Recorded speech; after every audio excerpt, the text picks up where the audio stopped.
Bismillahirrahmanirrahim. Assalamualaikum warahmatullahi wabarakatuh. Kerjasama dan kolaborasi dalam kalangan belia memberi jalan bagi inovasi dan kemampanan. Perkara itu antara yang dikongsikan semasa lawatan Setiausaha Agong ASEAN ke Universiti Brunei Darussalam. Tuan Yang Terutama Dr. Kao Kim Hon dalam ucapannya turut menyentuh kerjasama itu juga akan menyediakan peta jalan bagi mewujudkan masa depan yang lebih baik. Terdahulu Dr. Hazri bin Haji Kifli, Naib Chancellor UBD dalam ucapannya melahirkan penghargaan di atas perkongsian, kepakaran dan perspektif bernilai Tuan Yang Terutama dalam memacu masa depan ASEAN. Semasa kunjungan tersebut, Tuan Yang Terutama berpeluang melawat Pusat Penyelidikan Botanikal UBD dan menanam pokok mang.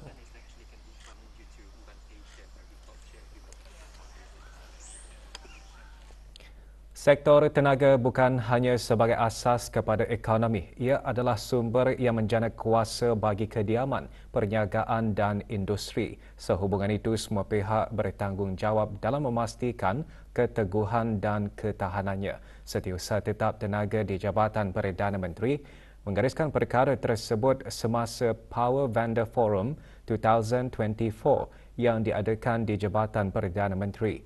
Forum dihoskan oleh Jabatan Tenaga Jabatan Perdana Menteri dengan kerjasama Jabatan Perkhidmatan Elektrik.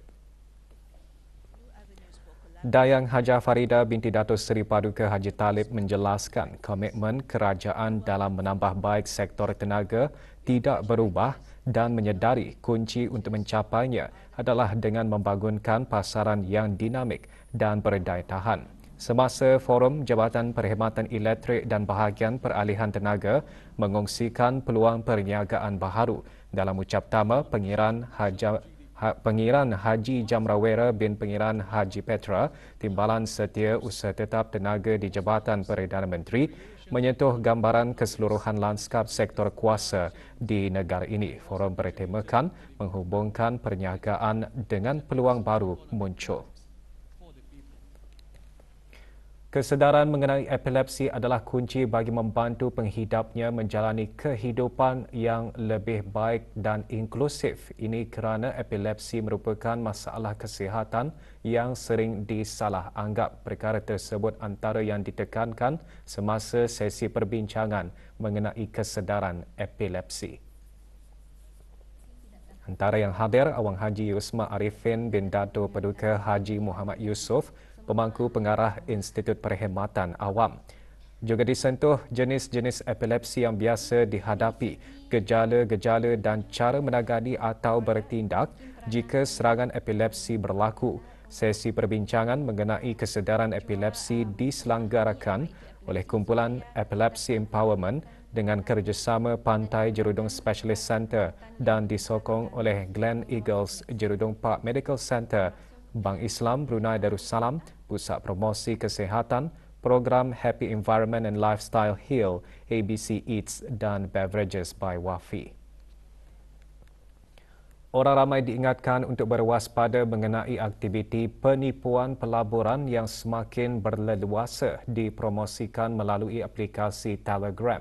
Peringatan tersebut dikeluarkan oleh Bahagian Siasatan Jenayah Seba, Pasukan Polis Diraja Brunei.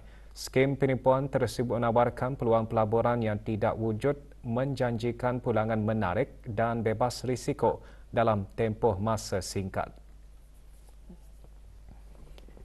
Mangsa akan diminta membayar wang pendahuluan dan pengeluaran ke akaun bank yang tidak dikenali. Penjenayah akan menggunakan pelbagai nama dan menyamar sebagai entiti bank atau syarikat pelaburan yang berlesen dengan menggunakan nama, logo, kelayakan dan laman sesawang entiti sah untuk mempromosikan skim pelaburan.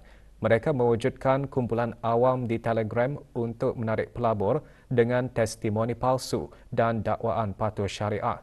Pelabur yang berminat diarahkan untuk berurusan terus dengan individu yang meminta deposit ke dalam akaun pribadi. Penjenayah mendakwa entiti mereka dan skim pelaburan telah diluluskan oleh pihak berkuasa. Orang ramai diingatkan supaya tidak terpedaya dengan tawaran seumpamanya mangsa sering didesak membuat keputusan segera kononnya tawaran itu sah untuk tempoh terhad sebagai taktik untuk menghalang penelitian lanjut. Adalah diingatkan mereka yang terlibat atau mempermudah penipuan ini sama ada melalui peminjaman atau penyewaan akaun bank dan nombor telefon bagi tujuan tersebut boleh dikenakan tindakan undang-undang. Sebarang pelaburan melalui aplikasi dalam talian seperti Telegram biasanya menjurus kepada penipuan. Masyarakat turut digalakkan untuk membuat penyelidikan mendalam dan mendapatkan nasihat kawangan yang sah sebelum membuat sebarang keputusan pelaburan.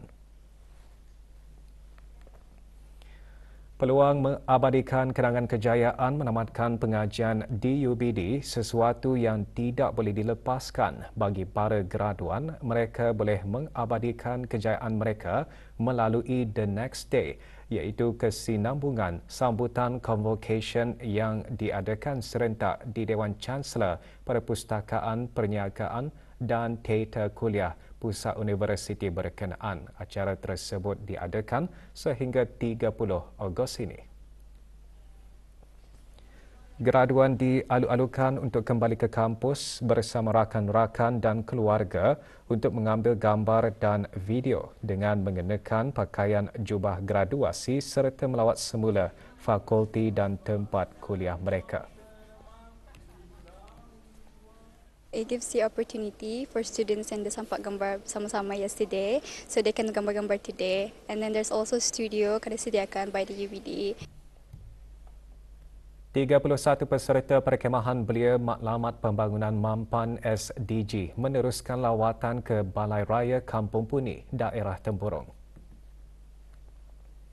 Semasa lawatan, para peserta diberikan penerangan mengenai sejarah Kampung Puni dan pelbagai produk yang dijual oleh Majlis Perundingan Kampung Puni, demonstrasi, pemprosesan telur masin dan penjualan produk tempatan antara mendapat perhatian peserta perkhemahan.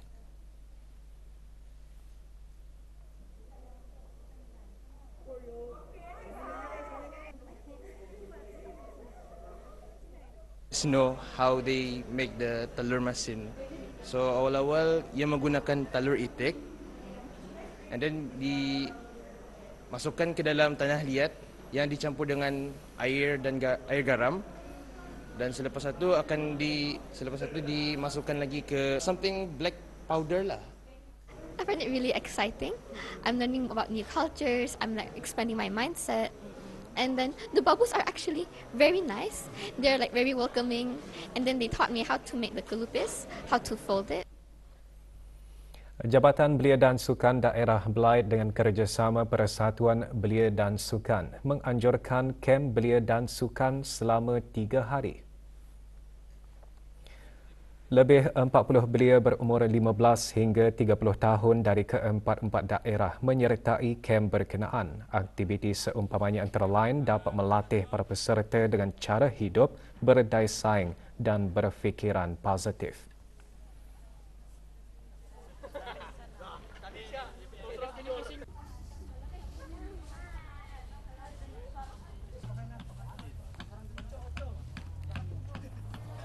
Merasa pengalaman baru, merasai camping belia, aktiviti-aktiviti baru, sama membiasakan dirilah sama orang ramai. Mengajar cara untuk berkomunikasi, cara untuk bekerjasama, lepas itu tanggungjawab, lepas itu ia juga mengajar macam mana untuk menjaga diri. Sukan, kontingen negara Brunei Darussalam berlepas ke Kuching, Sarawak petang kemarin bagi menyertai Sukan Malaysia ke-21, SUKMA 21 dijadual berlangsung pada 17 hingga 24 Ogos ini. Kontingen negara dianggotai 19 orang, terdiri daripada 2 atlet taekwondo, 12 atlet bola jaring dan 5 orang pegawai. Hadir di lapangan terbang Sebrunei Pengiran Muhammad Amir Rizal bin Pengiran Haji Mahmud, Setiausaha Tetap Kesukanan Kementerian Kebudayaan Belia dan Sukan. Juga hadir Nur Azira Mahadi, Timbalan Pesuruhjaya Tinggi Malaysia ke negara Brunei Darussalam.